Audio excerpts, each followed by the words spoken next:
ለኢትዮጵያን በአሜሪካ ውስጥ ተሰጥቷቸው የነበረው ከለላ መነሳቱን የአሜሪካ የሀገር ውስጥ ጉዳይ ሚኒስቴር አስታወቀ። ወደ ሀገር ቤት ቢመለሱ የሚገጥማቸው አደጋ ስለሌለም የተሰጣቸው ጊዜያዊ ከለላ መቋረጡን የአሜሪካ የሀገር ውስጥ ጉዳይ ሚኒስትር ክሪስቲና ሆም ዛሬ አርብ አስታውቀዋል።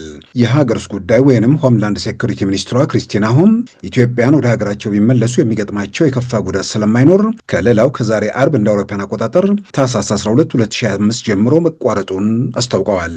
በአሜሪካ ለመቆየት የሚያስችል ህጋዊ መሰረት የሌላቸው ኢትዮጵያውያን ከዛሬ ጀምሮ በ60 ቀናት ውስጥ አሜሪካንን ለቀው እንዲወጡ ማሳሰቢያ የሰጡ ሲሆን በፈቃዳቸው በ60 ቀናት ለመውጣት የወሰኑ በሲቢፒ ሆም ሞባይል አፕ ሪፖርት በማድረግ የአውሮፕላን ቲኬትና $1000 ጉርሻ እንደሚያገኙ ተመልክቷል።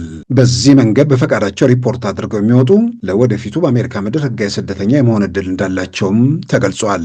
እንደ አውሮፓውያን አቆጣጠር ከየካቲት 13 2025 ጀምሮ ማንኛውም ህጋዊ ባልሆነ መንገድ በአሜሪካ የሚኖር ኢትዮጵያዊ የሀገር ውስጥ ጉዳይ ሚኒስቴር የጸጥታ ኃይሎች በማሰር ከሀገር እንደሚያባሩትና በማናቸውም መንገድ ተመልሶ አሜሪካ መግባት እንደማይችልም አሳስበዋል። ይህ ማሳሰቢያ በአሜሪካ ጥገኝነት ሳይጠይቁ ወደ ሀገር ቤት ቢመለሱ በኢትዮጵያ ያለው ሁኔታ ለአደጋ ያጋልጣቸዋል በሚል ጊዜያዊ ከለላ አግኝተው የነበሩትን የሚመለከት እንደሆነ መረዳት ተችሏል።